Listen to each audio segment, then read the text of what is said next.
नमीदानम छे मंजिल बूद शब जाए के मनबूदम बहर सो रक्स बिस्मिल बूद शब जाए के मनबूदम सलातुनिया। কোরআনে পাকের মধ্যে তিনটা জায়গা, একটা আপনারা জানেন হুজুরে করিম সাল্লাল্লাহু আলাইহি ওয়াসাল্লামকে আল্লাহ রাব্বুল আলামিন বলছেন, হাবিব আপনি বলে দেন কুল লা আসআলুকুম আলাইহি আজরা ইল্লাল মাওয়াদ্দাতা ফিল কুরবা। এই একটা আয়াত, যে আয়াতের মাধ্যমে আহলে বাইত রাসূলের প্রতি মহব্বতকে আমাদের উপর ফরজ করে দেওয়া হয়েছে। এবং এই আয়াত যখন অবতীর্ণ হয়েছে অসংখ্য মুফাসসিরিনে কেরাম, মুহাদ্দিসিনে কেরাম থেকে হাদিস নকল করেছেন। মনে রাখবেন, আমরা যখন আহলে বাইত বলবো তো আহলে বাইতের মধ্যে অনেক মানুষ অন্তর্ভুক্ত, সেখানে পুরুষও আছেন, মহিলাও আছেন। আমার নবীর আজওয়াজে মুতাহারা মানে আমাদের যারা আম্মা জান, ওনারও আহলে বাইত, ওনারও আহলে বাইত। আমার নবী সাল্লাল্লাহু আলাইহি ওয়াসাল্লামের চাচা, চাচাতো ভাই, জ্যাঠা, জ্যাঠাতো ভাই যারা আছেন আহলে বাইত, সবাই আমাদের মাথার উপর। কিন্তু আমার নবী সাল্লাল্লাহু আলাইহি ওয়াসাল্লাম চারজনকে অনেক বেশি গুরুত্ব দিয়েছেন এবং চারজনের যেই প্রেজেন্টেশন ছিল আমার নবীর টোটাল জিন্দেগিতে, এটা অনেক নিরালা। স্বাভাবিকভাবে এই ধরনের ঘটনা কখনো ঘটে নাই। আমার নবী এটা করে একটা মেসেজ দিয়েছেন উম্মতকে। যেমন ইমামে হুসাইন খেলছেন বন্ধুদেরকে নিয়ে, বাচ্চাদেরকে নিয়ে, আমার নবী সাল্লাল্লাহু আলাইহি ওয়াসাল্লাম সাহাবায়ে কেরামকে নিয়ে বের হলেন। এই বড় মজলিসের মধ্যে, বাইরে তো আমার নবী বাচ্চাদের মধ্যে ইমামে হুসাইনের সাথে খেলা শুরু করলেন। আমার নবী ডান দিক দিলে ইমাম হুসাইন বামে আসেন, আমার নবী বামে গিয়ে ধরতে চাইলে ইমাম হুসাইন ডানে আসেন। এরপর ইমাম হুসাইনকে জড়িয়ে ধরলেন, কাঁধে বসালেন। আমার নবী সাল্লাল্লাহু আলাইহি ওয়াসাল্লাম ইমাম হুসাইনের জিহ্বা মুবারককে চুষলেন। এই ঘটনাগুলা কিন্তু আমার নবীর জিন্দেগিতে অন্য কোনো ক্ষেত্রে ঘটে নাই, ইমামে হাসান এবং হুসাইনের ক্ষেত্রে ঘটেছে। এটা একটা সিনারি মাথায় রাখেন। আমার নবী ইমামুল মুরসালিন। আমরা যদি বাচ্চাদের মহব্বত করি বাইরে, আমরা 10 বার চিন্তা করি উনি দেখলে কি মনে করবেন, উনি দেখলে কি মনে করবেন, আমার একটা পার্সোনালিটি আছে, আমার পার্সোনালিটির সাথে যাচ্ছে কিনা। ইমামুল মুরসালিন তো, কিন্তু আমার নবী এই কাজ করেছেন, একটা মেসেজ তো দিয়েছেন উম্মতকে। এরপরে আমার নবী ইমামে হাসানকে কাঁধে তুলেছেন। মক্কা আপনারা এই অত্র অঞ্চলের মধ্যে নানা নাই কেউ? কোন নানাকে দেখেছেন তার নাতিকে কাঁধে করে গ্রামের মধ্যে ঘুরতে দেখেছেন আপনারা? আমরা আমাদের এলাকায় কখনো দেখি নাই। আপনারা খন্দুরাবাসী, যেহেতু লাইট হাউসের মধ্যে আছেন, আপনাদের মধ্যে থাকলেও থাকতে পারে, আমরা আমাদের জিন্দেগিতে দেখি নাই নানা নাতিকে কাঁধে করে ঘুরানো। তো নানা আবার তেমন নানা না, ইমামুল মুরসালিন। তো কিছু মেসেজ তো আমার নবী দিতে চেয়েছেন উম্মতকে। আরো কি বলে সাহাবী যখন বলছেন যে ইমাম হাসানকে কেন্দ্র করে বলছেন, হে বৎস, ও শিশু, মুবারক শিশু, মুবারক হোক, তুমি জানো না তুমি কার কাঁধে উঠেছো? আমার নবী ওই সাহাবীকে বললেন, তুমি শুধু আমাকে দেখলা, কাঁধে যাকে তুলেছি তাকেও একবার দেখে নাও, তাকেও একবার দেখে নাও। আমার নবী কিছু ইঙ্গিত তো দিচ্ছেন, কিছু ইঙ্গিত দিচ্ছেন। তাহলে আমি বুঝাতে চাচ্ছিলাম চারজনের ব্যাপারে আমার নবী অতি মাত্রায় কি করেছেন, জোর দিয়েছেন। এখানেও যখন কুরবা শব্দটির মাধ্যমে বোঝানো হয়েছে আমার নবীর আত্মীয় আহলে বাইত, কিন্তু এখানে নবী করিম সাল্লাল্লাহু আলাইহি ওয়াসাল্লামকে যখন জিজ্ঞেস করা হয়েছে, ইয়া রাসূলুল্লাহ, কাদের মুহাব্বত আমাদের উপর ফরজ করা হচ্ছে, আমার নবী এখানে 4 জনের নাম নিয়েছেন। হযরত আলী, মাওলা আলী, হযরত ফাতেমাতুজ জাহরা রাদিয়াল্লাহু আনহা, ইমামে হাসান এবং ইমাম হুসাইন আলাইহিম আসসালাম রাদিয়াল্লাহু তাআলা আনহুম আজমাইন। এই 4 জনের নাম নিয়েছেন এই এক আয়াত। এর পরবর্তীতে কোরআনের আরেকটা আয়াত, ইন্নামা ইউরিদুল্লাহু লিইয়ুযহিবা আনকুম আর-রিজস আহলাল বাইত ওয়া ইউতাহিরাকুম তাতহীরা। উলামায়ে কেরাম আছে হিসেবে আমি একটু ব্যাখ্যা করি। এই আয়াতের শুরু হয়েছে আলে বাইতে রাসূল বলতে আজওয়াজে মুতাহারা। আয়াতের শুরু, আয়াতের শেষ, পুরো আয়াতের কনটেক্সট হচ্ছে আমার নবীর স্ত্রীগণ, আমাদের মারা। কারা? আমাদের আম্মারা, আজওয়াজে মুতাহারা।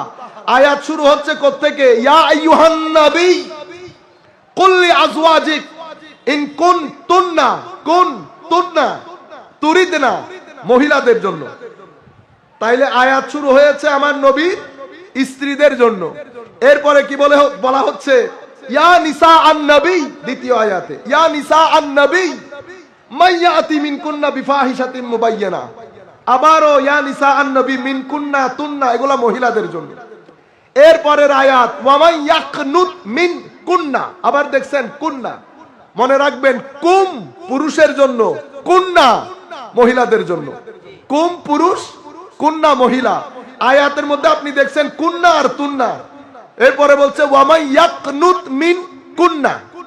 এরপরের আয়াতে আবার বলছে আল্লাহ ইয়া নিসা আন নবী লাস্তুন্না কাআহাদিম মিনান নিসা, হে আমার নবীর স্ত্রীগণ, তোমরা পৃথিবীর অন্য কোন মহিলাদের মতো নও। আমার নবীর স্ত্রীরা পৃথিবীর অন্য মহিলাদের মতো নয়। আমার নবী আমাদের মতো হবে? আর একটু জোরে বলেন, আমার নবী আমাদের মতো হবে?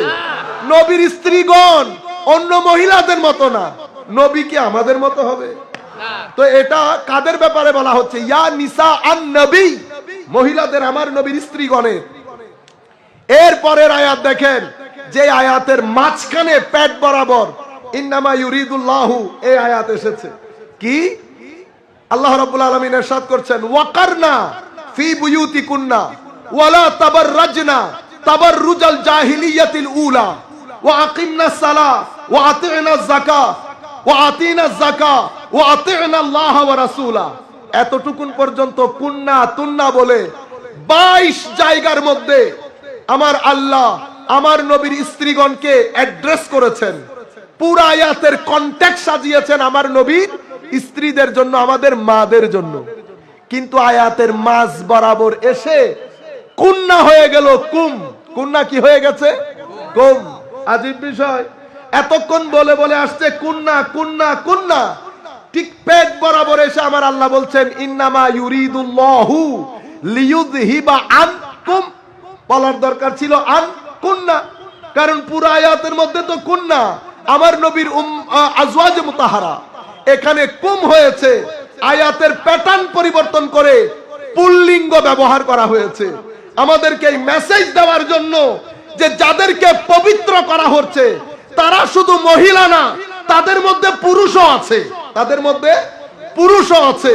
কুম বললে কুন্না এসে যায়, পুল্লিঙ্গ ব্যবহার করলে স্ত্রীলিঙ্গ এসে যায়, কিন্তু স্ত্রীলিঙ্গ ব্যবহার করলে পুল্লিঙ্গ আসে না।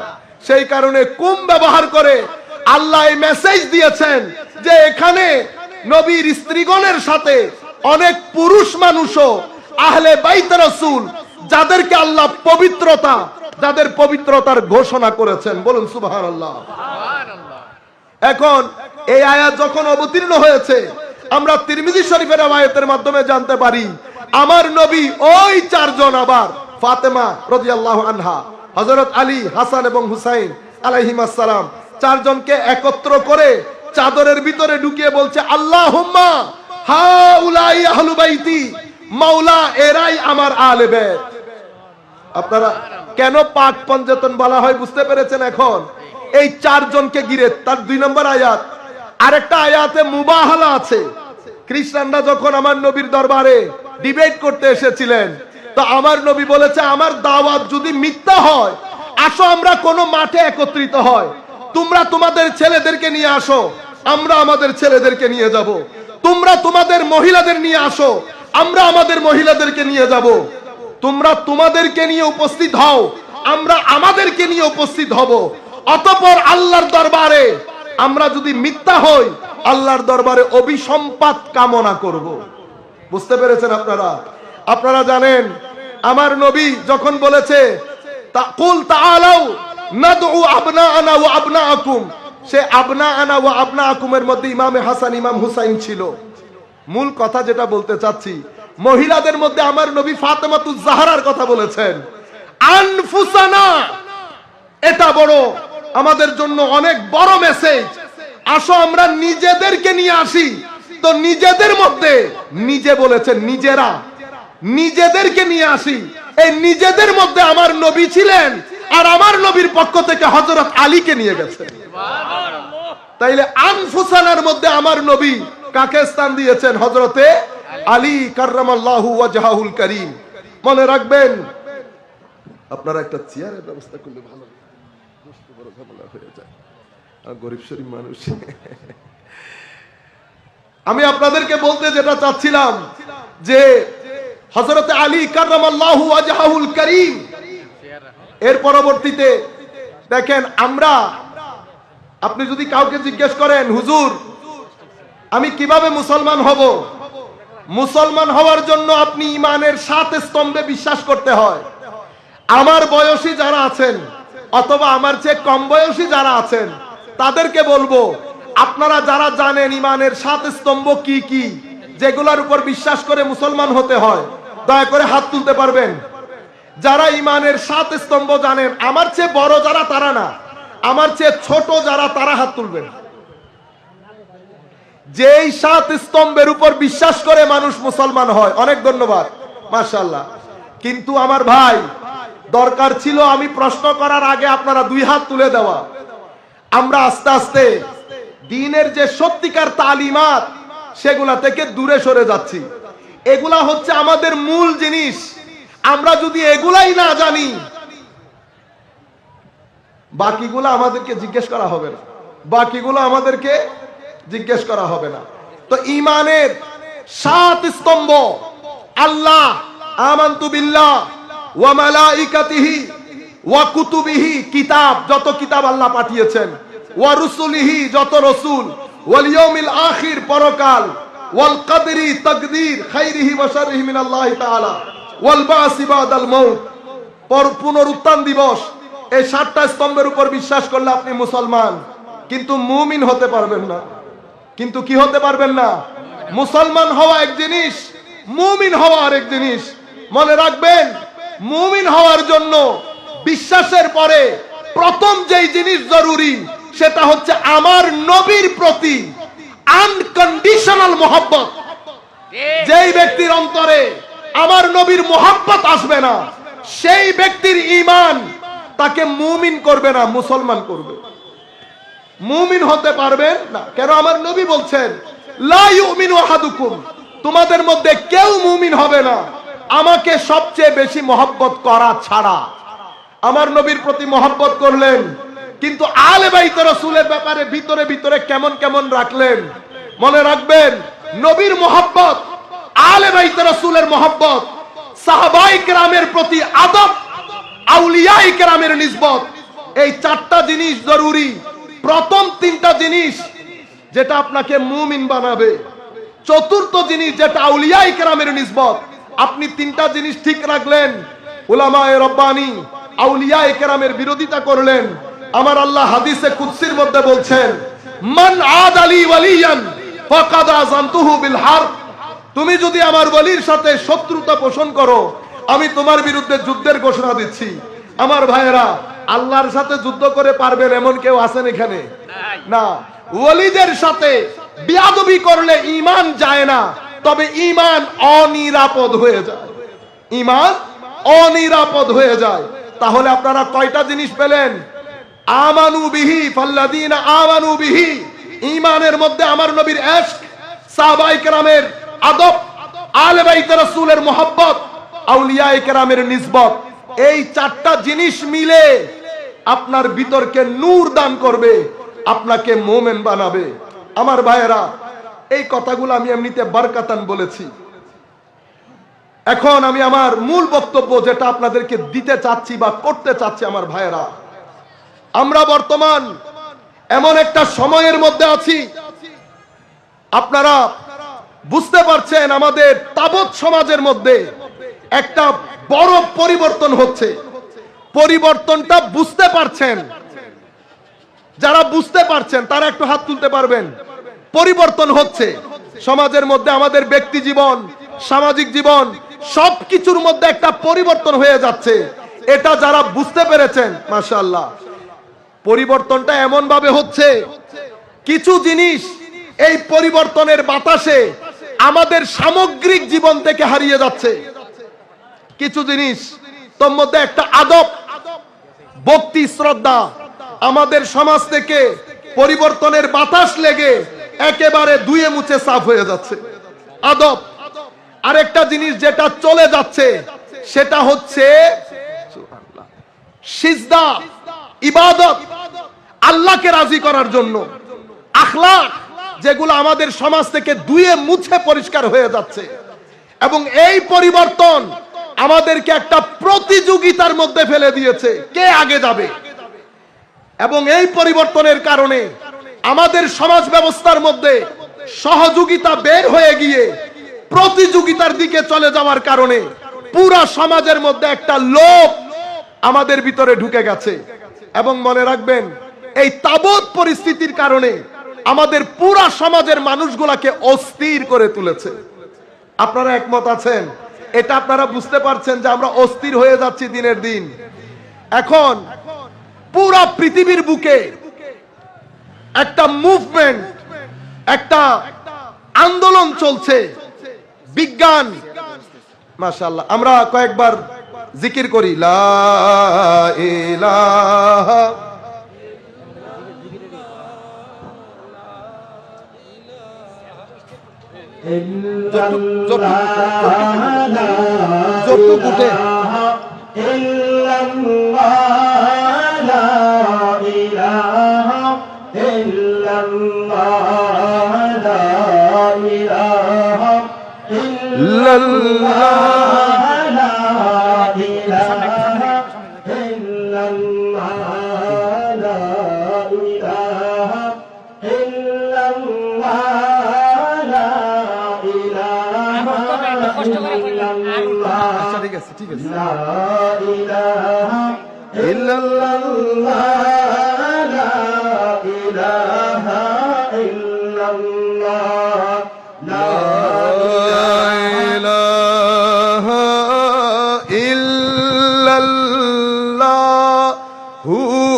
বাস আমরা বসে যাই, সবাই হয়ে গেছে।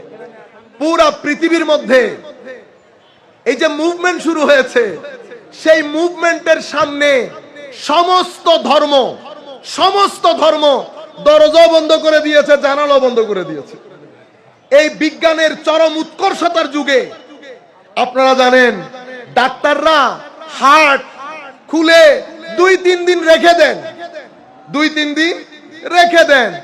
বিজ্ঞান এত উপরে চলে গেছে, মানুষ চাঁদের দেশে যাচ্ছে। আমাদের ছেলেপুলে কলেজ বিশ্ববিদ্যালয়ে যাওয়ার পরে ধর্ম চিন্তা করছে আদৌ দরকার আছে কি না।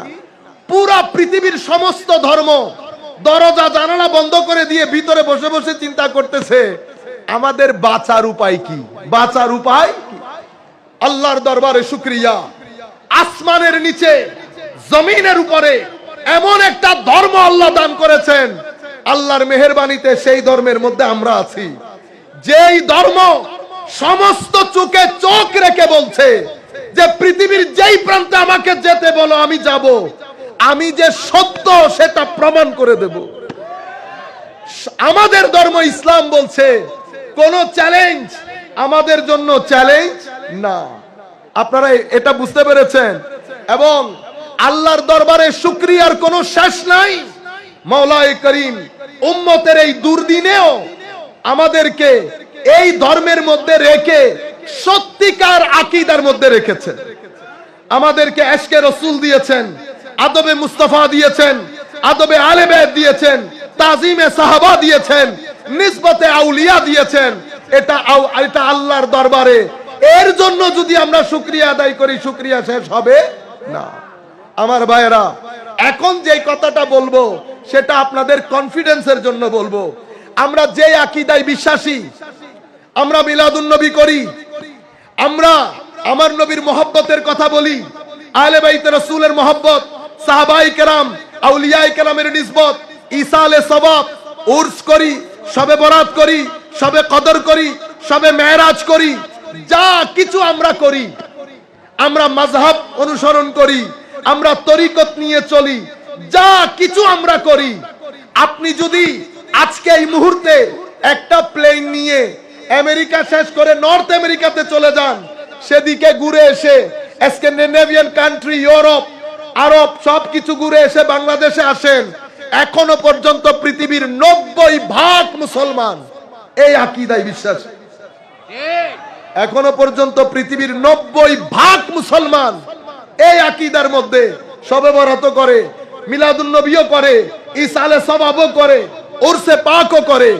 কিন্তু এই কারণে আমাদেরকে নিয়ে একটা গবেষণা হয়েছে, কারণ বর্তমানে মাঠে শুধু ইসলাম, মাঠে কে? ইসলাম। আমাদেরকে নিয়ে ষড়যন্ত্র হয়েছে, চেষ্টা করে দেখা হয়েছে গবেষণা করে যে মুসলমানদের হৃদয়ে রাজত্ব কার, মুসলমানদের হৃদয়ে রাজত্ব কার। গবেষণা করে বের করা হয়েছে মুসলমানদের হৃদয়ে রাজত্ব করে মদিনা শরীফের সবুজ গম্বুজ, মদিনায়ে পাকের সবুজ গম্বুজ। আল্লামা ইকবাল বলছেন, ये फाका कश जो मौत से डरता नहीं जरा, रूह मोहम्मद उसकी बदन से निकाल दे। तो मुसलमान गरीब होते पारे, मुसलमान कमजोर होते पारे, मुसलमान अनेक किछु होते पारे, किंतु एखोनो पर्यन्त मदिनाये पाक থেকে একটা আযান যদি শোনা যায়, আফ্রিকার জঙ্গলের মুসলমানও ইয়া রাসূলুল্লাহ বলে দাঁড়িয়ে যাবে। এখন যেই ষড়যন্ত্র করা হয়েছে সেটা হচ্ছে যেই কোনো ভাবেই হোক মুসলমানের নতুন প্রজন্ম থেকে আমার নবীর ইশক মোহাব্বত টেনে বের করতে হবে, সবুজ গম্বুজকে বের করতে হবে। এখন সবুজ গম্বুজকে বের করতে হলে কিভাবে করব? আপনি যেন তেন নাম দিয়ে করা যাবে না। তাহলে একটা মুভমেন্ট চালানো হয়েছে, তাওহীদ এবং শিরক, তাওহীদ এবং শিরক।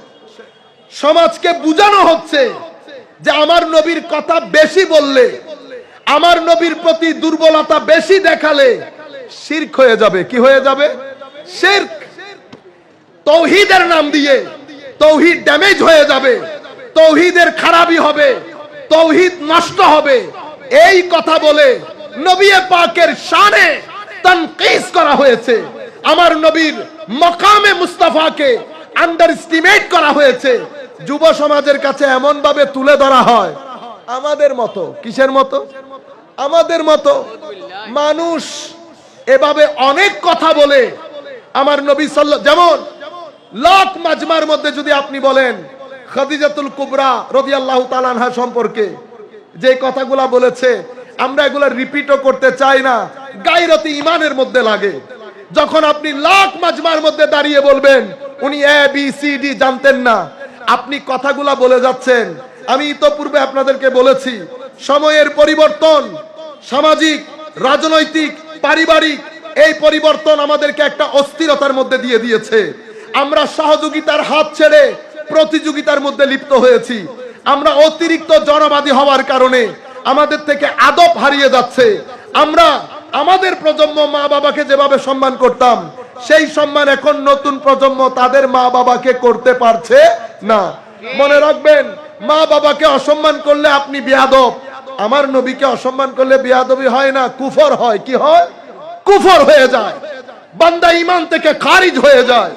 সেই কারণে আমার নবী যেহেতু মুসলমানদের ঈমানের রাজধানী মদিনা শরীফ, মুসলমানদের ঈমানের রাজধানী মদিনা শরীফ, এবং এই ষড়যন্ত্র এত তীব্র থেকে তীব্রতর হচ্ছে, আপনাকে বোঝানো হচ্ছে হজের মধ্যে গেলে মদিনা শরীফ যেতে হয় না।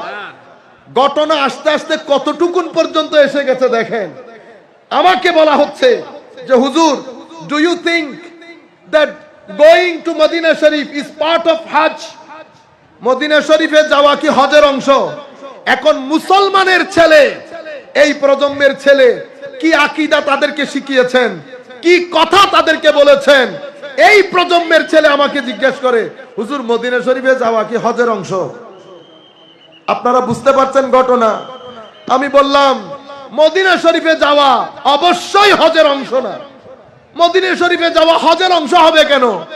মদিনা শরীফে যাওয়া তো ঈমানের অংশ। মদিনা শরীফে যাওয়া ঈমানের অংশ, হজের অংশ হবে কেন? হজ আমলের নাম, মদিনা শরীফ আপনার ঈমানের নাম। কেমনে সেটা আপনি ঈমানকে জিজ্ঞেস করেন। ঈমান বলছে, সিহাসিত্তার হাদিস মুসলিম শরীফের রওয়ায়াতের মধ্যে আমার নবী বলছেন, ইন্নাল ঈমান লা ইয়ারিজু ইলাল মাদিনা কামা তারিজুল হাইয়াতু ইলা জুহরিহা।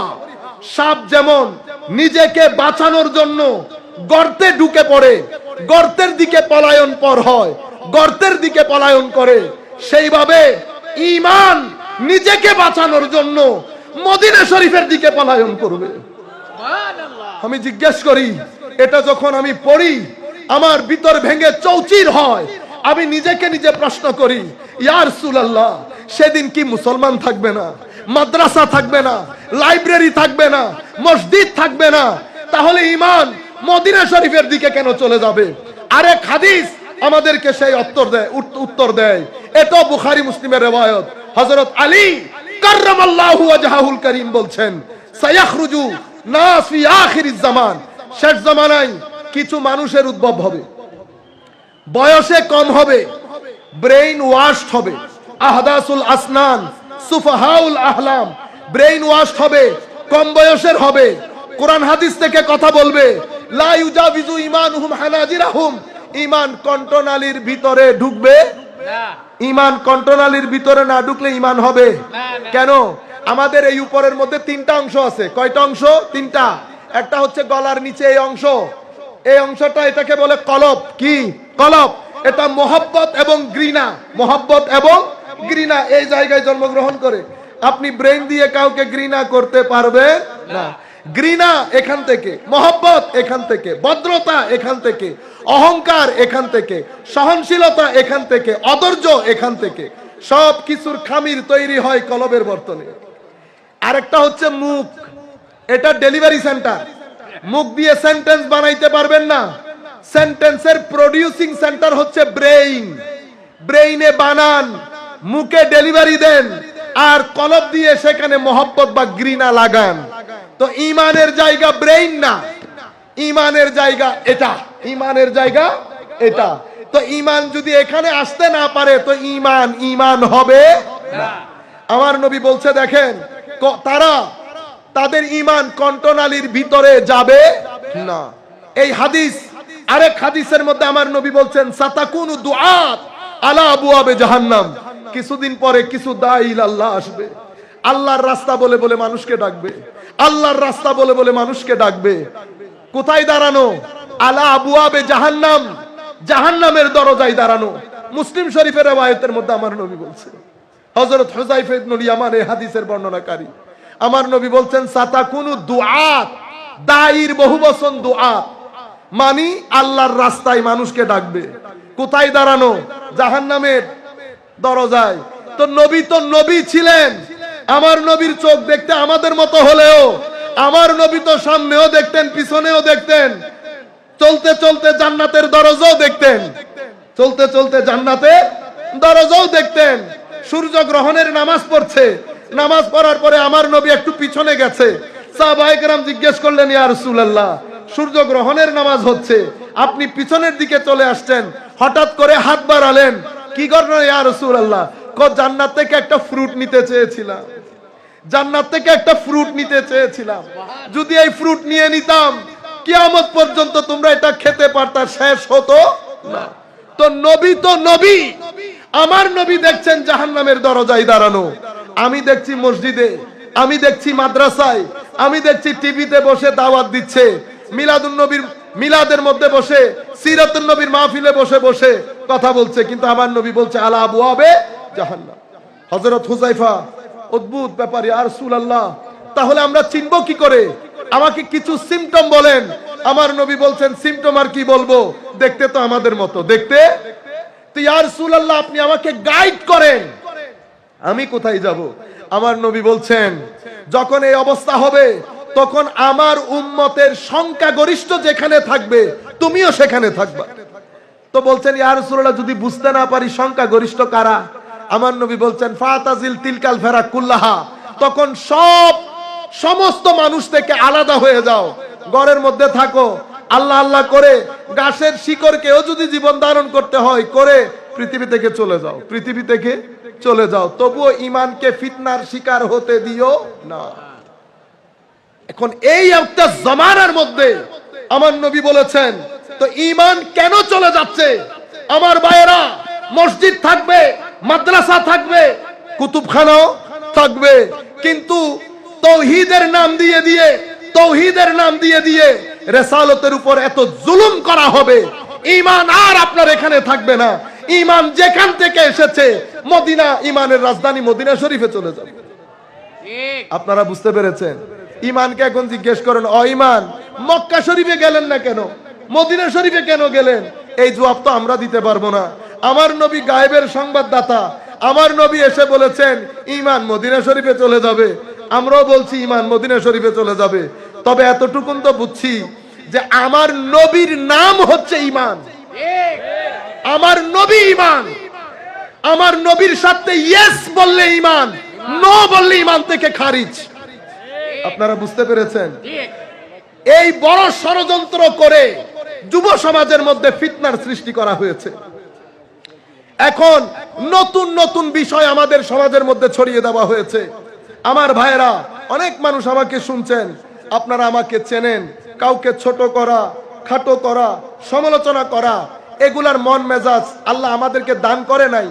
আমি শুধু যে জিনিসটা বুঝেছি সেটা আপনার সম্মুখে তুলে ধরছি। আপনি আমার সাথে একমত হবেন এই আশা আমি করি না, আপনি দ্বিমত করেন, কোনো অসুবিধা নাই, কিন্তু আমি কথা যেগুলা বলছি আপনি ঘরের মধ্যে গিয়ে একবার চিন্তা করবেন।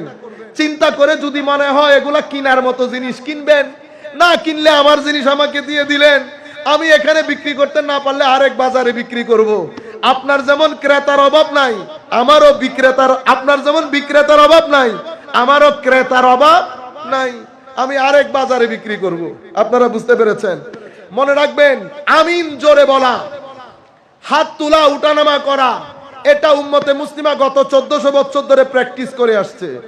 উম্মতে মুসলিমার মধ্যে কখনো ফাসাদ ফিতনা হয় নাই, কিন্তু আমার ভাই আপনার মাধ্যমে হচ্ছে, যেহেতু হচ্ছে আমি বুঝে নিতে বাধ্য হচ্ছি।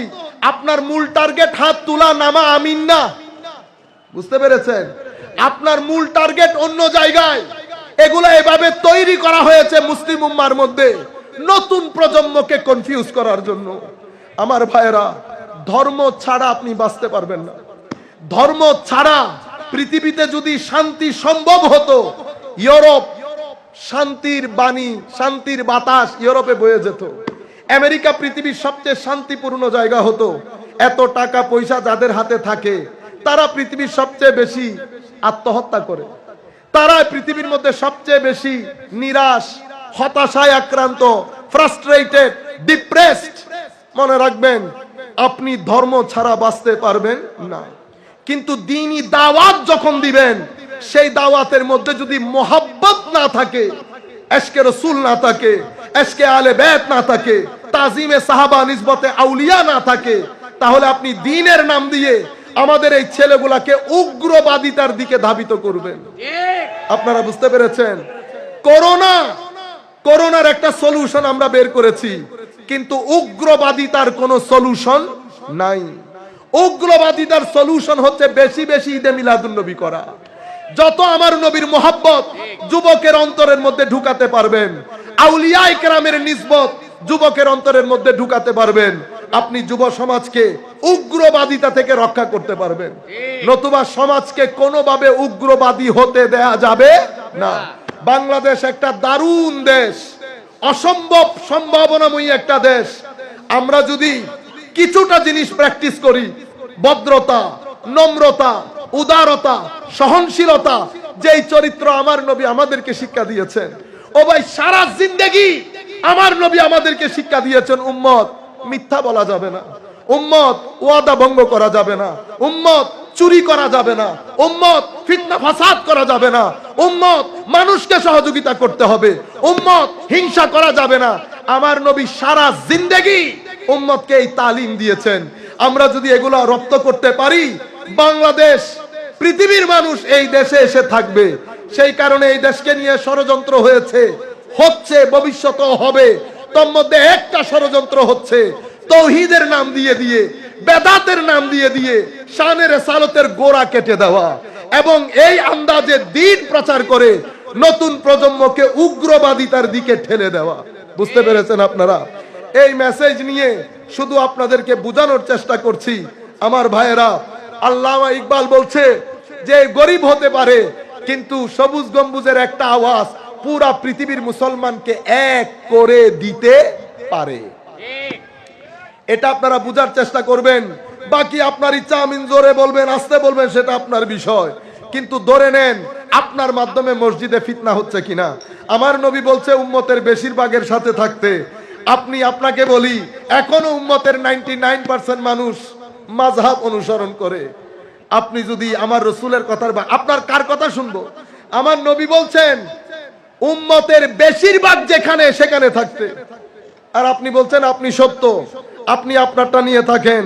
কিন্তু আমি আপনাকে একটা মেসেজ দিয়ে যাই, আপনার মাধ্যমে ফিতনা হচ্ছে।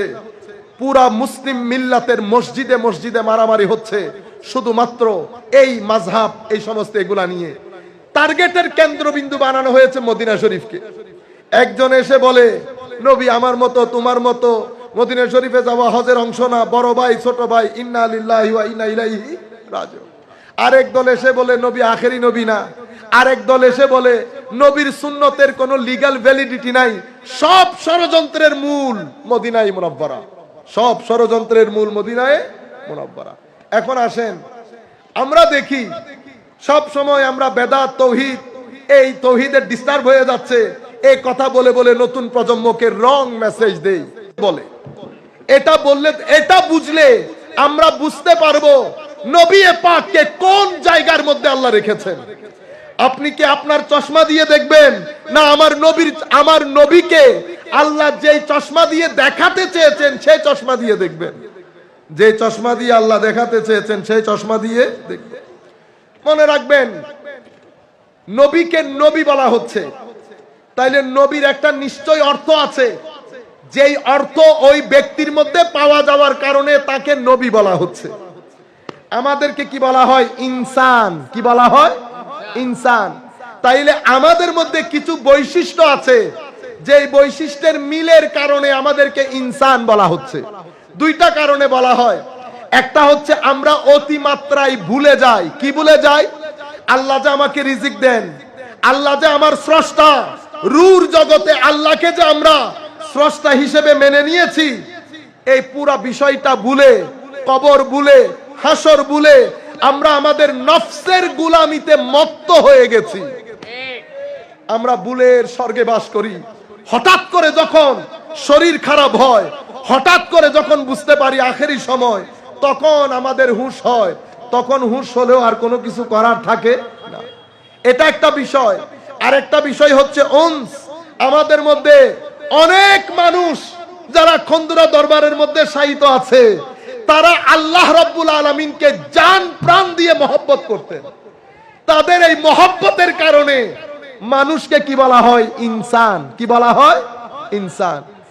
কি আমাদের বেশিরভাগ লোক ভুলে যায়, ভুলের কারণে কিছু কিছু লোক আল্লাহকে উনস, অতি মাত্রায় মহব্বত করেন, সেই কারণে মানুষকে কি বলা হয়? ইনসান। ঈমানকে ঈমান কেন বলা হয়? কোনো কারণ তো আছে। ঈমান আমন থেকে, আলিফ মিম নুন, আমন, নিরাপত্তা, স্থিরতা, শান্তি। আমন মানে কি? শান্তি, নিরাপত্তা, স্থিরতা। এখন কোন নিরাপত্তা, কোন স্থিরতার কারণে ঈমানকে ঈমান বলা হয় দেখতে হবে না? মনে রাখবেন আমাদের জীবনের মধ্যে কিছু প্রশ্ন আছে, যেই প্রশ্নের উত্তর পৃথিবীর কোনো মানুষ আপনাকে দিতে পারে না। আমি কোত্থেকে এসেছি, কেন এসেছি, কোথায় যাব, যিনি পাঠিয়েছেন উনি কেন পাঠিয়েছেন, আমার ভিতরে কি এমন জিনিস আছে যেটা বের হয়ে গেলে আমি নাই হয়ে যাই, যেটা বের হয়ে যায় ওইটা দেখতে কেমন, ওইটা কোথায় থাকে, আমাকে যখন মাটির মধ্যে শায়িত করা হয় আমি কি পচে গলে যাব? যদি পচে গলে যাই, জিয়ারত করতে কেন বলা হয়েছে? যিনি জিয়ারত করতে আসেন উনি সালাম কেন দেন যদি আমি পচে গলে যাই? আমি যেখান থেকে এসেছি সেখানে আবার যাব কিনা? আমার সাথে সেখানকার সম্পর্ক কি? অনেক প্রশ্ন না? ভালো কি মন্দ কি?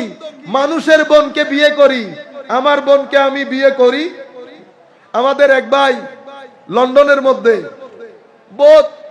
বোধ যৌক্তিকেরই, অনেক লজিক্যাল, বুদ্ধিমান, বুঝতে পেরেছেন? ধর্ম এটা সোনা জিনিস। কি জিনিস? সোনা জিনিস। আমরা সোনা জিনিসে কান দেই না। মাশাআল্লাহ, বহুত বড় কথা না? আচ্ছা, আপনি বিয়ে করেছেন? বলে করেছি। তো যাকে বিয়ে করেছেন উনি আরেকজনের বোন? হ্যাঁ। তো আরেকজনের বোন রে বিয়ে করলেন, নিজের বোন রে বিয়ে করলেন না? যে জুলুম হয়ে গেল না? কেন করলেন না? কি কারণে করলেন না? কোনো উত্তর নাই। আপনি বলবেন হুজুর বিতর গ্রহণ করে না। এই বিতর যেটা দিয়েছেন, যিনি দিয়েছেন উনাকে আল্লাহ বলে, যেটা দিয়েছে ওটাকে ধর্ম বলে। আপনি বুঝতে পেরেছেন? যেটা আপনি বলছেন না দিলের আওয়াজ, কিসের আওয়াজ? অন্তরের আওয়াজ। এই অন্তরের আওয়াজকে ধর্ম বলে। যিনি দান করেছেন উনাকে আল্লাহ বলে। বুঝতে পেরেছেন? আপনি একবারে এত বড় স্মার্ট, না দেখলে বিশ্বাস করেন না। তো বাবারা যে বাবাকে যে বাবা বলছেন সেটাও কিন্তু শুনে বলছেন। কোন মায়ের ছেলে দেখে নাই ওনার বাবাকে দুনিয়াতে আসার পর মা পরিচয় করিয়ে দিয়েছে, সমাজ পরিচয় করিয়ে দিয়েছে, আত্মীয় স্বজন পরিচয় করিয়ে দিয়েছে, এটা আমার বাবা, সেই কারণে বাবা। বুঝতে পেরেছেন? কিছুদিন আগে নাম বলবো না, কিছুদিন আগে আমাদের এক বড় জ্ঞানী মানুষ, বহু বড় জ্ঞানী, না দেখলে বলে বিশ্বাস হয় না, না দেখলে বিশ্বাস হয় না, দেখে বিশ্বাস করতে হবে। তো আমি বললাম হুজুর না দেখে যদি বিশ্বাস না হয়, তো না দেখে তো সবাই বিশ্বাস করে, আপনিও করেন, যারা বিজ্ঞানী তারাও তো করেন। কি বলেন বিজ্ঞান না দেখে বিশ্বাস করে? এ কথা আপনাকে কে বললো? আল্লাহ এখন আপনি বলবেন, নিজে নিজে বলবেন। কেমনে? আল্লাহ ভিটামিন কোনদিন দেখছেন স্যার? আপনারা কেউ দেখছেন ভিটামিন? তো আপনি বলছেন আপনি না দেখে বিশ্বাস করেন না, তো এখন তো বিশ্বাস করলেন। মধ্যাকর্ষণ শক্তি বলে না, মধ্যাকর্ষণ শক্তি, ল অফ গ্রেভিটেশন, যিনি আবিষ্কার করেছেন নিউটন সাহেব, উনি জিন্দেগিতে দেখেছেন এটা কেমন দেখতে? পৃথিবীতে যারা মধ্যাকর্ষণ শক্তির কথা বলে তারা কখনো দেখেছে এটা দেখতে কেমন? ক্যালোরি বলেন, ভিটামিন বলেন, প্রোটিন বলেন, হুজুর শাক খাইয়েন বেশি বেশি, শাকের মধ্যে ভিটামিন প্রোটিন আছে। তো ভিটামিন প্রোটিন আপনি কোনোদিন দেখছেন? দেখতে হয় না। তো আপনার ভিতরে যে শক্তি এসেছে এটাই প্রমাণ করে। তো শক্তির কারণে ভিটামিন যেমন বিশ্বাস করেছেন, রাত দিন এবং পুরো বিশ্ব ব্রহ্মাণ্ড দেখেও আমি আল্লাহর উপর বিশ্বাস করেছি। আপনি বুঝতে? তাকবীর দেন, তাকবীর দেন। নারে তাকবীর। ফরমানি রাসূলের আগমন, ফরমানি রাসূলের আগমন। নারে তাকবীর। আপনারা বুঝতে পেরেছেন? তো এখন আপনি যেমন একটা জিনিস দেখে আরেকটা জিনিসকে বিশ্বাস করেছেন, মানে অ্যাকশনটা দেখেছেন না, অ্যাকশন দেখেন নাই তো রিঅ্যাকশন দেখেছেন, রিঅ্যাকশনটা দেখে অ্যাকশন বিশ্বাস করেছেন। আমিও রিঅ্যাকশন দেখে অ্যাকশন বিশ্বাস করেছি। বুঝতে পেরেছেন আপনারা? পুরো বিষয়টা বুঝে এসেছে। আপনাদেরকে বলতে চাচ্ছি, এতগুলো প্রশ্ন আপনারা জানেন বিশ্বে অনেক মানুষ আত্মহত্যা করে শুধুমাত্র এই প্রশ্নগুলা নিয়ে। কোত্থেকে আসলাম, কোথায় যাব, কেন যাব, কেন মারা যাব, কেন কবরের নিচে যাব, কেন আমার মাকে কবর দিতে হবে, কেন আমার মা চলে যাবে, কোথায় গেল, কি গেল, এই প্রশ্নগুলার কারণে পৃথিবীতে অনেক মানুষ আত্মহত্যা করে। পৃথিবীর কারো কাছে কোনো উত্তর নাই, সবাই ঘোরাফেরা করে, কারো কাছে কোনো উত্তর নাই। যে আপনি প্রশ্ন করতে করতে করতে যখন টায়ার্ড হয়ে গেছেন, গাছের নিচে বসলেন, উপর থেকে আওয়াজ আসছে, রব্বানা ইন্নানা সামি'না মুনাদিয়ান ইউনাদি লিল ঈমানি আন আমিনু বিরাব্বিকুম ফাআমান্না। কোরআনের আওয়াজ, কোরআন বলছে আসো আমি বলি তোমাকে, এটা রু, এটাকে রু বলে, কবরে এটা হয়, তুমি এই জায়গা থেকে আসছো, কবরের মধ্যে এটা হবে, অতঃপর পুনরুত্থান দিবস হবে, এভাবে তুমি দাঁড়াবে, তোমার সাথে এই ব্যক্তি থাকবে, কবরে সালাম দিবে, এই কারণে সালাম দিবে। এই তাবৎ জিনিসগুলা যখন বুঝেন, আপনার ভিতরে একটা স্থিরতা আসে, একটা শান্তি আসে। এই স্থিরতা এবং শান্তির কারণে আমাদের এই ধর্ম বিশ্বাসকে ঈমান বলে। কি বলে? ঈমান। বুঝতে পেরেছেন? তাইলে প্রত্যেক শব্দের পেছনে নির্দিষ্ট কিছু কারণ আছে। ঈমান তো বুঝলাম, ইনসানও বুঝলাম, ওয়ালি আছে না ওয়ালি? আপনারা বলেন না ওয়ালি? তো ওয়ালিকে ওয়ালি বলারও তো কারণ আছে, যেভাবে কোরআনকে কোরআন বলার কারণ আছে। কোন কোরআনকে জিজ্ঞেস করেন, কোরআন আপনার নাম কোরআন কেন? একটা প্রশ্ন না? কারণ তো আছে, এমনি এমনি তো আর কোরআন হয় নাই।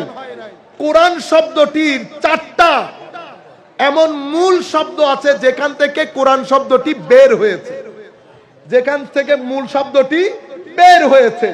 তোর মধ্যে একটা শব্দ হচ্ছে কারানা, কফ র নুন, বলা হচ্ছে কারানা, এখান থেকে কুরআন বের হয়েছে।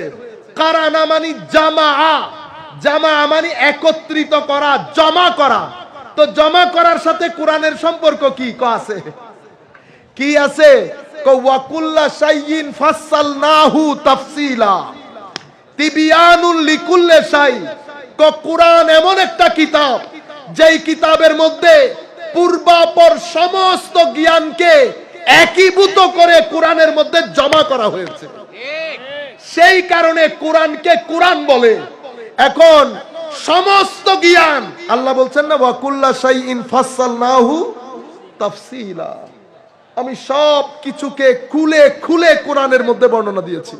তিবিয়ানুল লিকুল্লি শাই, সব কিছুর স্পষ্ট বর্ণনা কোরআনে পাকের মধ্যে রাখা হয়েছে। এবং লা রাব্বিন ওয়ালা ইয়াবিসিন ইল্লা ফি কিতাবিম মুবিন, ভিজা শুষ্ক সমস্ত কিছুকে আল্লাহ কোরআনের মধ্যে রেখেছেন। তাইলে সব কিছু কোরআনে জমা করা হয়েছে, সেই কারণে কোরআনকে কি বলা হয়? কোরআন। এখন সেই কোরআনকে আমার আল্লাহ আমার নবীকে শিখিয়েছেন। সেই কোরআন আমার আল্লাহ আমার নবীকে শিখিয়েছেন। তো কোরআন সব কিছু কোরআনের মধ্যে একীভূত করেছে। তো শিখিয়েছেন আল্লাহ, উনিও খালেকে কুল, আমার নবীকে শিখিয়েছেন। তো তবুও আমার নবীর জ্ঞান নিয়ে টানাটানি করবেন, জানে না অমুক, এগুলা বলবেন? এগুলা আহলে সুন্নাহ ওয়াল জামাতের আকীদা না। আমার ভাইরা, যুব সমাজের মধ্যে এমন ভাবে বক্তব্য রাখবেন যেন, কেন আমাদের ওই বুখারী মুসলিম শরীফের রিওয়ায়াত চোখে পড়ে না? আমার ভাইরা, সবাই তো শাইখুল হাদিস, আমরা তো ছোটখাটো লোক। আমরা আপনাদেরকে বলে দেই, আপনার সাথে আমাদের কোনো দ্বিমত নাই। একটা জায়গার মধ্যে শুধু বুখারী মুসলিম থেকে আমার নবীর চুল মুবারক সাহাবায়ে কেরাম নিয়ে নিতেন, নখ মুবারক নিয়ে সংগ্রহ করতেন, থুতু মুবারক নিয়ে মুখে আর বুকে লাগাতেন, গাম মুবারক আতর হিসেবে ব্যবহার করতেন। এই হাদিসগুলো যেখানে যেখানে এসেছে সেগুলা বলে মানুষকে বলেন, আমি কথা দিচ্ছি আমি গিয়ে আপনাকে সম্মান প্রদর্শন করব, আমার সাথে আপনার মারামারি কাটাকাটি নাই। এই জায়গার মধ্যে আপনি স্কিপ করে যান। যে হাদিসের মধ্যে শানের সালাতের বর্ণনা এসেছে সেগুলো আপনারা স্কিপ করে যান। যে হাদিসের মধ্যে আমার নবীর গাম মুবারকের কথা এসেছে, নবী পাকের হাত মুবারকের বরকতের কথা এসেছে, আমার নবীর শরীর মুবারকের সুগন্ধির কথা এসেছে, আমরা স্কিপ করে যাই। উম্মতে মুসলিমাকে, নতুন প্রজন্মকে ওই মেসেজ দেওয়া থেকে নিজেদেরকে দূরে রাখি, মানুষকে বঞ্চিত করি। আপনারা বুঝতে পেরেছেন? তাহলে কোরআনকে কেন কোরআন বলা হয় বুঝলেন, ঈমানকে ঈমান কেন বলা হয় বুঝলেন, ইনসানকে ইনসান কেন বলা হয় বুঝলেন। এখন আসেন, ওলিকে ওলি কেন বলা হয়? কারণ আছে না? আল্লাহ কোরআনে পাকের মধ্যে বলছে, আল্লাহু ওয়ালিয়ুল্লাযীনা আমানু ইখরিজুহুম মিনাজ যুলুমাতি ইলান নূর। আল্লাহ মুমিনদের ওলি, আল্লাহ মুমিনদের ওলি। ওলি শব্দটির অনেক অর্থ আছে, তার মধ্যে 4টা অর্থ গুরুত্বপূর্ণ। একটা হচ্ছে ওলি শব্দটি বেলায়ত থেকে, অর্থ হচ্ছে নুসরত, সহযোগিতা, কাফালত, তত্ত্বাবধান। যার সৌদি আরবের মধ্যে আপনারা গেলে যিনি আপনার মালিক থাকেন ওনাকে কি বলেন? কাফিল। কি বলে? কাফিল। কাফালত করে, আপনার সব কিছু ওনার উপর নির্ভর করে। ইচ্ছে করলে রাখবে, ইচ্ছে করলে বিসমিল্লাহ করে পাঠাই দেবে, ঠিক না? তো ওলি শব্দটি বেলায়ত থেকে। এটার একটা অর্থ হচ্ছে নুসরত, সহযোগিতা, আর একটা অর্থ হচ্ছে কাফালত, তত্ত্বাবধান, দেখভাল, দেখাশোনা করা। আর একটা অর্থ হচ্ছে মহাব্বত। কি জিনিস? মহাব্বত, প্রেম, ভালোবাসা। আর একটা অর্থ হচ্ছে কুরবত, নৈকট্য। এখন এই চারটা অর্থের সাথে ওলির সম্পর্ক কি, যেই কারণে ওলিকে ওলি বলা হয়। আমি এই চারটা অর্থের মধ্যে গেলে অনেক সময় লেগে যাবে। আমি শুধু কুরবতটা নেই। কিটা? কুরবত। আল্লাহ মুমিনদের ওলি। কেন? আল্লাহ মুমিনদের কাছে, নিকটে। কতটুকু নিকটে? সাই রগেরও নিকটে। আমার নবীর ব্যাপারে বলা হয়েছে আন-নবিয়্যু আউলা বিল মুমিনিন মিন আনফুসিহিম। যদি মুমিন হন তো আমার নবী আপনার জীবনের চেয়েও কাছে। আপনি বললেন নবী কই, নবী কই, নবী আছে না নাই, এই স্টেজে আসতে পারে কি পারে না? কেন ভাই? আমার আল্লাহ বলছেন আন-নবিয়্যু আউলা বিল মুমিনিনা মিন আনফুসিহিম। নবী মুমিনের জানেরও কাছে, আল্লাহ সাই রগের কাছে। কুরবানের মধ্যে যখন গরু জবাই করেন, সাই রগ কাটা যাওয়ার পরেও গরু দরপর দরপর করে, ঠিক না? কিছুক্ষণ থাকে, কিছুক্ষণ। কোনদিন শুনেছেন জীবন চলে যাওয়ার পরেও দরপর দরপর করতে? মনে রাখবেন, নবী বের হয়ে যাওয়া মানে ঈমান বের হয়ে যাওয়া। কারণ নবী মুমিনের জান, জান বের হয়ে গেলে যেমন মানুষ মৃত হয়ে যায়, নবী বের হয়ে গেল ঈমান, আর ঈমান থাকে না। এখানেও ব্যবহার হয়েছে আউলা, সব ওলির মধ্যে নিকটে। আমার নবীকে খেয়াল করে কোরআনের আয়াত, ওয়া ইজা সাআলাকা ইবাদি আন্নি ফাইন্নী কারীব। হাবিব, তারা যদি জিজ্ঞেস করে আমার ব্যাপারে, তো বইলেন আমি অনেক নিকটে, আমি অনেক নিকটে। সেই নৈকট্যের কারণে আল্লাহ বলছে আমি মুমিনের ওলি। আমার ভাই বলছে, হায় হায়, ইন্ডিয়া থেকে পড়ে গেছেন, দেওবন্দ মাদ্রাসা আছে না? দেওবন্দ অনেক বড় মাদ্রাসা। দেওবন্দের একজন আমার বন্ধু, ওই দিন প্রথম সাক্ষাৎ হয়েছে। আমার এখনো মনে আছে, আমরা দাতা গঞ্জে বখশ আলী হুজবেরি, কাশফুল মাহজুবের যিনি লেখক, ইমাম কুশাইরির যিনি ছাত্র, প্রথম যুগের আল্লাহর ওলি দাতা গঞ্জে বখশ আলী হুজবেরি। অনেক মানুষ ওনাকে লাহোরি বলেন, এটা আমার লাহোরের ভাইদের কথা। ওই লাহোরি বলে লাহোরটাকে তুলে ধরার জন্য। ওনার নাম দাতা গঞ্জে বখশ আলী হুজবেরি। তো উনি দাতা গঞ্জে বখশ আলী হুজবেরির উর্স হচ্ছে। সেই উর্সের মধ্যে কথা বলতে বলতে এই ওলির কথা এসছে, এখন হঠাৎ করে মনে পড়লো। তো উনি বলছেন, আপনারা ওলি শব্দটি আলাদা কিছু মানুষের জন্য ব্যবহার করেন, অথচ কোরআনের মধ্যে আল্লাহ বলেছে আল্লাহু ওলিউল্লাযিনা আমানু, আল্লাহ সকল মুমিনের ওলি, ঠিক না? দেখেন কথাগুলো শুনতে খুব লজিক্যাল মনে হয় নাই? তো আমাদের স্বাভাবিকভাবে মানুষ কনফিউজ হয়ে যায়। তখন আমি ওনাকে বললাম, আল্লাহ নফস থেকে বাঁচিয়ে রাখুক। আবার আপনারা এটা মনে করবেন না যে আমি নিজেকে বড় করার জন্য করছি। লা হাওলা ওয়ালা কুওয়াতা ইল্লা। আমার ওই ভাই অনেক বড় আলেম, অনেক বড় আলেম। ওনার কাছ থেকে আমি অনেক কিছু শিখছি। ওই দিন যে জিনিসটা কথা হয়েছে সেটা তুলে ধরছে আর কি। তো আমি ওনাকে বললাম, ভাইজান আল্লাহ যে মুমিনের বলি, এটা নিয়ে কারো কোনো দ্বিমত নাই। আল্লাহ সকল মুমিনের নিকটে, সাই রগেরও কাছে। সেই কারণে আল্লাহ সকল মুমিনের বলি, সেটা নিয়ে কোনো দ্বিমত নাই। দ্বিমত হচ্ছে সকল মুমিন আল্লাহর ওলি কিনা। আপনারা বুঝতে পেরেছেন? মানে আল্লাহ সকল মুমিনের ওলি, কারণ আল্লাহ সকলের নিকটে, সিসি ক্যামেরা লাগানো আছে, আল্লাহ ওলি সকল মুমিনের। এটা নিয়ে কারো কোনো দ্বিমত নাই। দ্বিমত হচ্ছে সকল মুমিন আল্লাহর ওলি কিনা। তো উনি বলছেন অবশ্যই বলি। আমি বললাম আপনি হলে হতে পারেন, আমি না। কেন? কারণ ওলি বেলায়েত থেকে, বেলায়েত মানে কুরবত, নিকটে থাকা।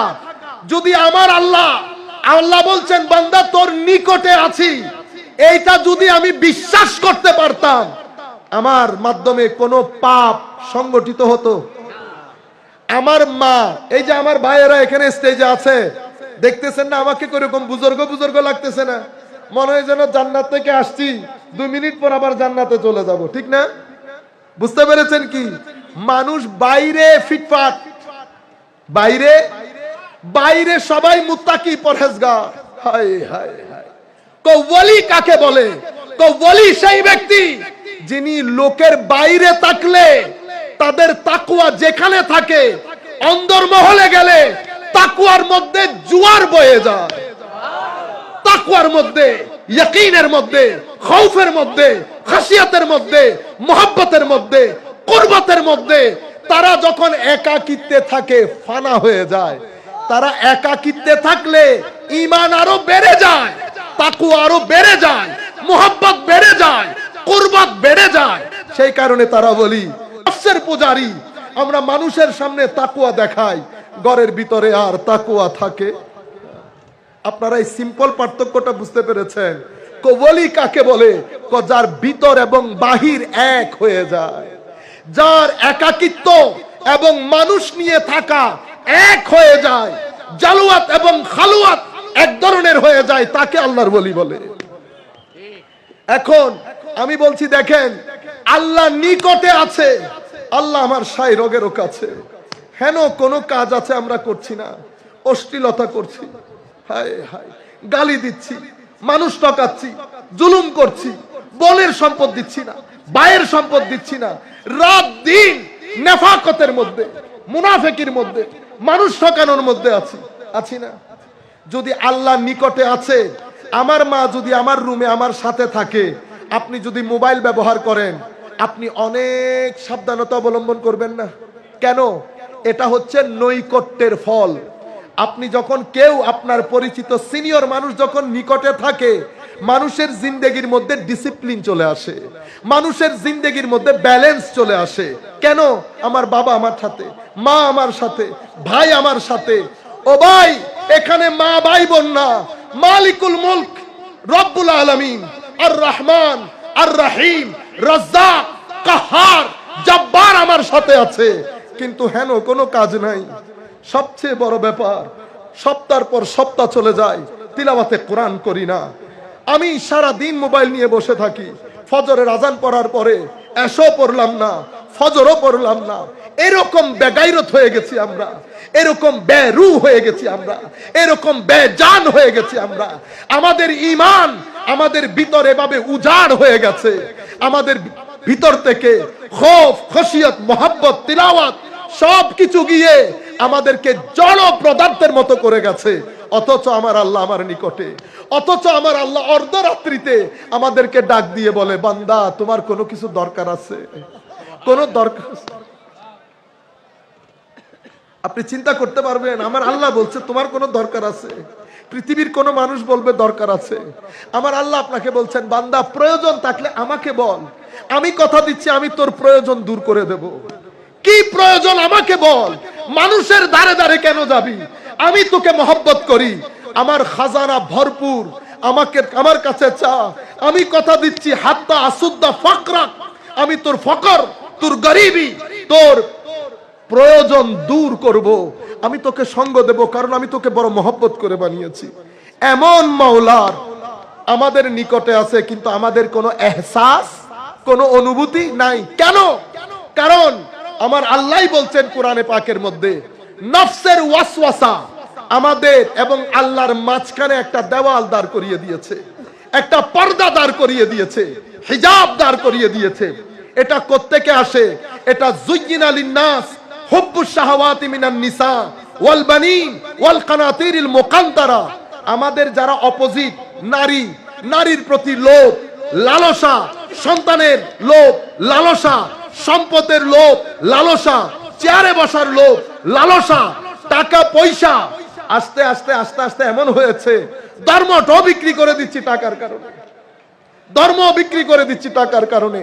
এ তাবৎ লোভ লালসা একাকার হয়ে মাওলায়ে করিমের ওই যে করিব ওইটা আর আমার মাঝখানে একটা দেওয়াল দাঁড় করিয়ে দিয়েছে। আল্লাহর ওলি কাকে বলে? আল্লাহর ওলি তাদেরকে বলে যারা এই পর্দাটাকে দূর করার জন্য, এই পর্দাটাকে দূর করার জন্য। কেমনে দূর করবেন? উরুস করে? উরুস করে দূর করবেন? না না না না, এটা একটা প্রসেসিং আছে, একটা প্রসেসিং আছে। ওই প্রসেসিং এর মাধ্যমে ওনারা এই হেজাবটাকে দূর করেন। কিভাবে?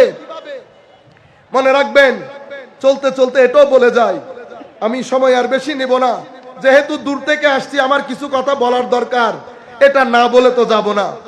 এই যে বিশাল শামিয়ানা, এই শামিয়ানা কি নিজে নিজে দাঁড়িয়ে আছে? খুঁটির উপর দাঁড়িয়ে আছে। শামিয়ানাকে যদি তরিকায়ে কাদেরিয়া ধরি, তো তরিকায়ে কাদেরিয়ার এই বাঁশ 60টা বাঁশ। কয়টা বাঁশ? হুজুর গৌসুল আজম বলছে 60টা খুঁটির উপর আমি কাদেরিয়া তরিকার ভিত্তিপ্রস্তর স্থাপন করেছি। সেগুলা কি? আমি এমনিতে বলে যাচ্ছি, এগুলা আলেম উলামা ইকরাম বুঝবেন। মুজাহাদা, আখলাকে হাসানা, সবর, শুকর, তাওয়াক্কুল, রেদা এবং সিদক, এই 60টা স্তম্ভের উপর আমি কাদেরিয়া তরিকা দাঁড় করিয়েছি।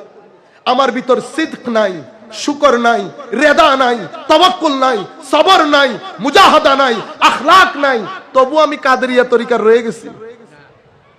আপনারা বুঝতে পেরেছেন? কিভাবে করেন তারা? তারা কি করেন? নফসকে কাবু করতে হবে। কিভাবে করবে? কোন না খেয়ে। কিভাবে? না খেয়ে। কিসের মাধ্যমে? রোজার মাধ্যমে। আউলিয়ায়ে কেরাম যখন এই রাস্তার সাধনা শুরু করেন, নফসকে কাবু করার জন্য, হিজাব দূর করার জন্য রোজা রাখা শুরু করেন। যেই রোজা রাখে এটা দুর্বল হয়, নফস দুর্বল হওয়ার কারণে সংকুচিত হয়ে যায়। সংকুচিত হয়ে গেলে এটার ভিতরে ময়লা আবর্জনা ঢুকা বন্ধ হয়ে যায়।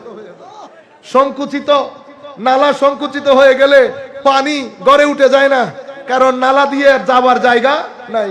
তো নালা সংকুচিত হয়ে গেছে, ময়লা আবর্জনা, হিংসা, বিদ্বেষ, অহংকার, অশ্লীলতা আর আপনার ভিতরে ঢুকতে পারছে না। এদিকে আউলিয়ায়ে কেরাম শিক্ষা দেন কি? নামাজ, তিলাওয়াতে কোরআন, জিকর, মানুষের খেদমত। এই তাবৎ জিনিসের নূরগুলা গিয়ে কলবের বর্তনে জমা হয়, ময়লা আসা বন্ধ হয়ে যায়, নূর জমতে থাকে, নূর জমতে থাকে, নূর জমতে থাকে। এক সময় মুজাহাদা, মুরাকাবা, মুহাসাবা এগুলা যখন বান্দা করতে থাকে, আমার আল্লাহর ভিতরে দয়া এসে যায়।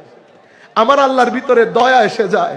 আমার আল্লাহ ডাক দিয়ে বলেন, আল্লাযীনা জাহাদু ফিনা লানাহদিয়ান্নাহুম সুবুলানা। যারা আমার রাস্তায় আমাকে পাওয়ার জন্য চেষ্টা করে, আমি সমস্ত পর্দা তুলে দিয়ে আমার দিকে তাদেরকে ডেকে নেই। এই অবস্থার মধ্যে পর্দাগুলো উঠে যায়। যখন পর্দা উঠে যায়, ওই যে কুরবত, সেই কুরবত আউলিয়ায়ে কেরামের মধ্যে একটা খৌফের এহসাস তৈরি করে। খৌফ, ভয় করতে গেলে ওমা আল্লাহ দেখে ফেলছে। এই খৌফ এক সময় খাসিয়াতের রূপ নেয়, খাসিয়াত এক সময় মোহাব্বতের রূপ নেয়। যখন মোহাব্বত হয় তো আল্লাহ উনাকে ভালোবাসেন, উনি আল্লাহকে ভালোবাসেন। আল্লাহ উনার নিকটে, উনি আল্লাহর নিকটে। আল্লাহ উনার ওলি, উনি আল্লাহর ওলি। এই কারণে আল্লাহর ওলিদেরকে ওলি বলা হয়। আপনারা বুঝতে পেরেছেন? কিসের কারণে? নৈকট্যের কারণে। কিসের কারণে? নৈকট্যের কারণে, মহব্বতের কারণে। যেহেতু মহব্বত জমে যায়, আমার আল্লাহ ডাক দিয়ে বলেন, আমি অমুক ব্যক্তিকে মহব্বত করি। যখন আমার আল্লাহ মহব্বত করেন, এদিকেও মহব্বত জন্মগ্রহণ করে। যখন মহব্বত হয়ে যায়, আল্লাহ কুরবত দান করেন। কুরবত দিয়ে দিয়ে আমার আল্লাহ এমন পর্যায়ে নিয়ে যান, আমার আল্লাহ বলছেন সেই ব্যক্তির হাত তার হাত থাকে না, আমার হাত, তার চোখ থাকে না, আমার চোখ, তার কলব থাকে না, আমার কলব হয়ে যায়। আমার মুখ দিয়ে বলে, আমার চোখ দিয়ে দেখে, আমার হাত দিয়ে ধরে, আমার কলব দিয়ে চিন্তা করে। এবং এই মুহূর্তে এসে আল্লাহর ওলিদেরকে আল্লাহ একটা খাস পাওয়ার দান করেন। এটাকে বলা হয় ডেলিগেশন অফ ডিভাইন পাওয়ার। ওয়ালা ইন সাআলানি লাউতিয়ান্না ওয়ালা নিস্তাআযানি লাউইযান্না। যা চান আল্লাহর ওলিদেরকে তখন আল্লাহ বলছেন, তারা যা চান তা দান করি, যা থেকে পানা চান পানা দিয়ে দেই। এটা ডিভাইন পাওয়ার, এটা আল্লাহর প্রোটোকল। আল্লাহ রাব্বুল আলামিন আল্লাহর ওলিদেরকে এটা দান করেন। এই কারণে ওলিকে ওলি বলে। এখন আসেন, নবীকে নবী কেন বলে? নবীকে নবী কেন বলে? এখানে আমাদের কথার শেষ। একেবারে আমরা আমাদের ফাইনাল স্টেজে চলে এসেছি। আমার ভাইরা, সংক্ষিপ্ত আকারে বলছি, যেহেতু রেকর্ড হচ্ছে আমি কিতাবের নামগুলা বলে দেই।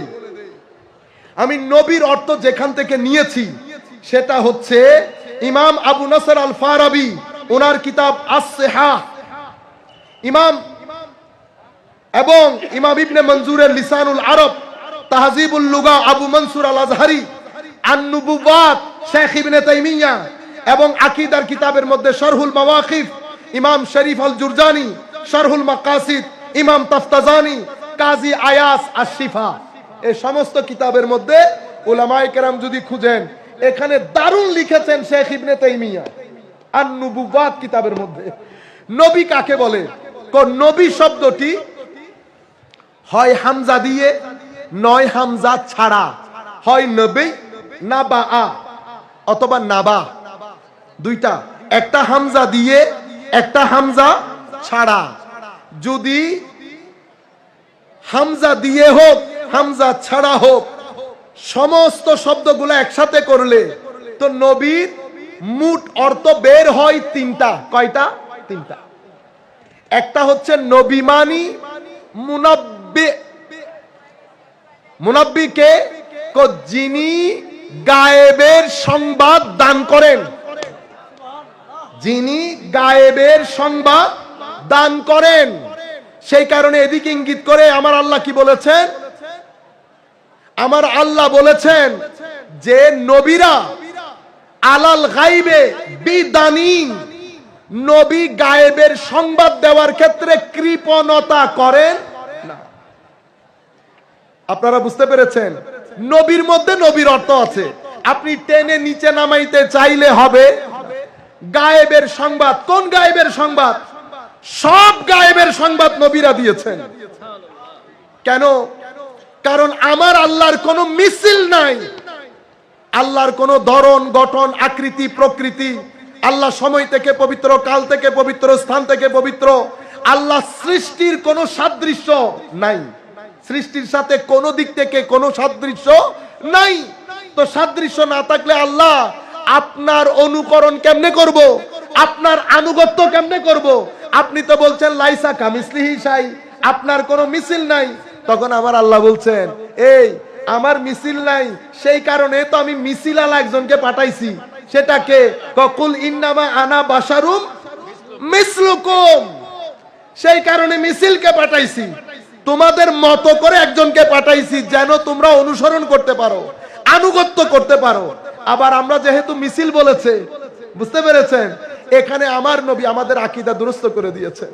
কাফের মুশরিকরা বলতো যে আপনি আমাদের মতো, আপনার কারণে কেন আমরা বাপদাদার ধর্ম ছাড়বো? আমার নবী মুমিনের আকীদা দুরস্ত করে দিয়েছেন। যখন আমার নবী সৌমে বেসাল না খেয়ে রোজা রাখা শুরু করেছেন, আমার নবীর দেখা দেখি সাহাবায়ে কেরাম রাখা শুরু করেছেন। সাহাবায়ে কেরাম দুর্বল হতে লাগলেন, না খেয়ে কি রোজা রাখা যায়? আমার নবী সাহাবীদেরকে ডেকে বললেন, হে আমার সাহাবায়ে কেরাম, আমি কিন্তু তোমাদের মতো নই। ইন্নী লাস্তু মিসলাকুম, আমি তোমাদের মতো নই। ইন্নী উসকা, আমার আল্লাহ, ওয়া উতআম, আমার আল্লাহ আমাকে খাওয়ান, আমার আল্লাহ আমাকে পানি দান করেন, কিন্তু সেটা এই পানি না, সেটা এই খাওয়া না। আমি আমার আঙ্গুল দেখতে তোমাদের মতো, কিন্তু আমি আঙ্গুলের ইশারা দিলে চন্দ্র দ্বিখণ্ডিত হয়ে যায়। আমার কান তোমাদের মতো, আমার কান দিয়ে আমি লৌহে কলমের আওয়াজ শুনতে পাই। আমার হাত তোমাদের মতো, ইশারা দিলে অস্তমিত সূর্য দুবারা উঠে যায়। আমার চোখ তোমাদের মতো, কিন্তু তোমরা সামনে ছাড়া দেখো না, আমি সামনেও দেখি পিছনেও দেখি।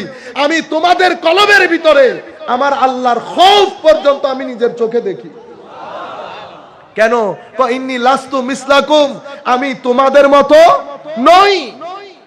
এবং সেই কারণে গায়েবের সংবাদ দেনেওয়ালা, সবচেয়ে বড় গায়েবের সংবাদ হচ্ছে আল্লাহর সম্পর্কে জানান দেওয়া। আল্লাহর সম্পর্কে আমরা কোত্থেকে জেনেছি? পবিত্র কোরআনের সূরা ইখলাস থেকে জেনেছি। এখানে আল্লাহ তৌহিদ বর্ণনা করেছেন, সেই সূরাতুত তাওহীদের মধ্যেও আমার আল্লাহ রিসালাতকে বাদ দেন নাই। কেন? কারণ ওই রিসালাত হচ্ছে গায়েবের সংবাদ দেনেওয়ালা। সেখানে বলছেন কুল হুয়াল্লাহু আহাদ, হাবিব আপনি বলে দিন, আপনি সংবাদ দিয়ে দেন। কারণ কি? আপনি আবার বলবেন, হুজুর গায়েবের সংবাদ কোথায় পেয়েছেন? হুয়া থেকে পেয়েছি। কোত্থেকে? ওলামায়ে কেরাম বুঝবেন। হুয়া, হুয়া এটা গায়েবের সিগা, জমির।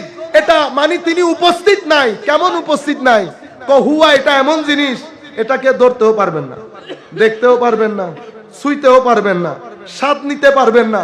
আপনার পঞ্চ ইন্দ্রিয় থেকে বাইরে। যেহেতু পঞ্চ ইন্দ্রিয়ের বাইরে, তো আমি কেমনে বলবো আল্লাহ এক? তোমার বাইরে হলেও কুলের পঞ্চ ইন্দ্রিয়ের বাইরে আমি নই। সেই কারণে কুলকে জিম্মাদারি দিয়েছে হু আল্লাহু আহাদ বলার জন্য। হু আল্লাহু আহাদ।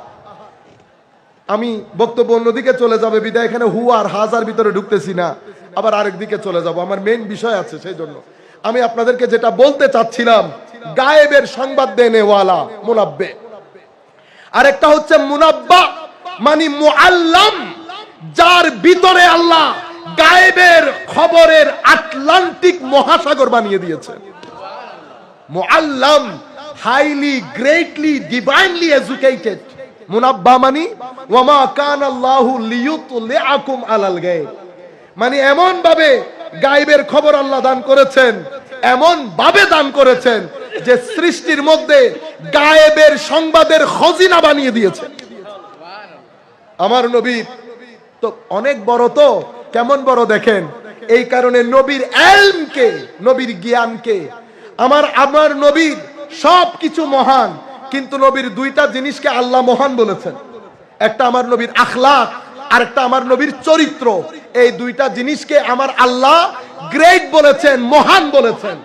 কি বলেছেন? ওয়া আল্লামাকা মা লাম তাকুন তা'লাম ওয়া কানা ফাদলুল্লাহি আলাইকা আযীমা। আরেক জায়গায় বলেছেন ওয়া ইন্নাকা লা আলা খুলুকিন আযীম। কেন? কারণ আমার আল্লাহকে আল্লাহ গায়েবের খাজিনা বানিয়ে দিয়েছে। দুইটা গেল।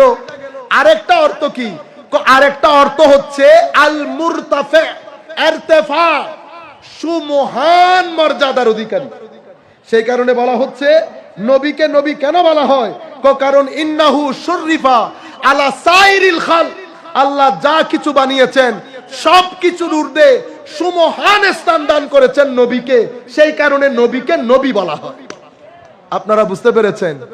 এখন আমরা এই দুইটা হাদিস বলে আমাদের বক্তব্য শেষের দিকে চলে যাব।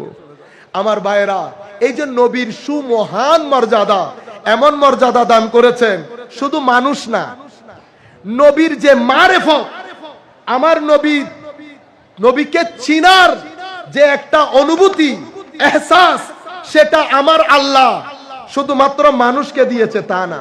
পদার্থ, জীব পদার্থ আছে না, জীব এবং জড়, জীব এবং জড়।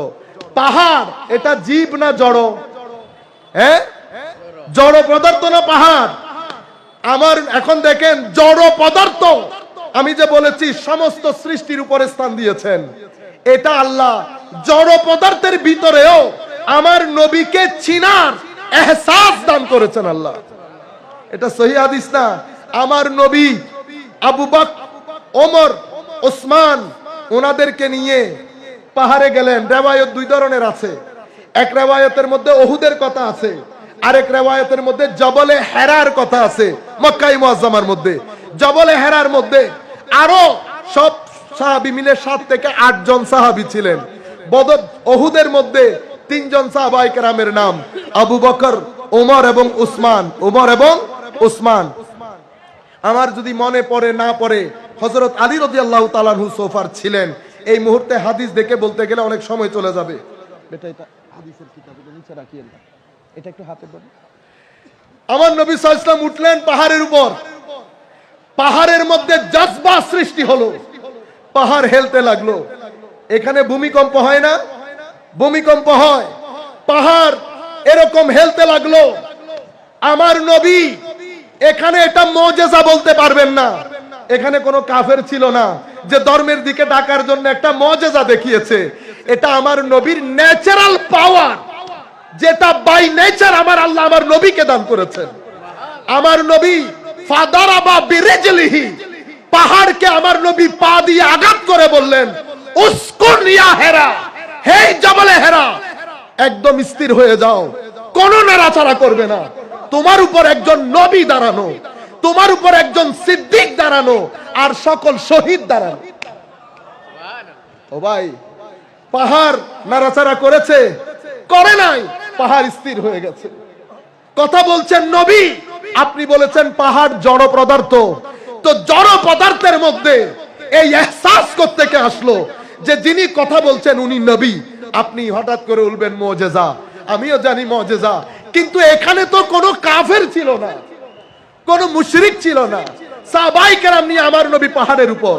আমার নবীর বাই নেচার নবী হিসেবে আমার নবীকে আল্লাহ যে তাসাররুফাত এবং এখতিয়ার দান করেছেন, সেই এখতিয়ারের আলোকে আমার নবী পাহাড়ের মধ্যে পা মেরে বলছেন, হেরা সাবধান হয়ে যাও, উসকুন স্থির হয়ে যাও, খবরদার তোমার উপর একজন নবী, একজন সিদ্দিক এবং অনেক শহীদ রয়েছে।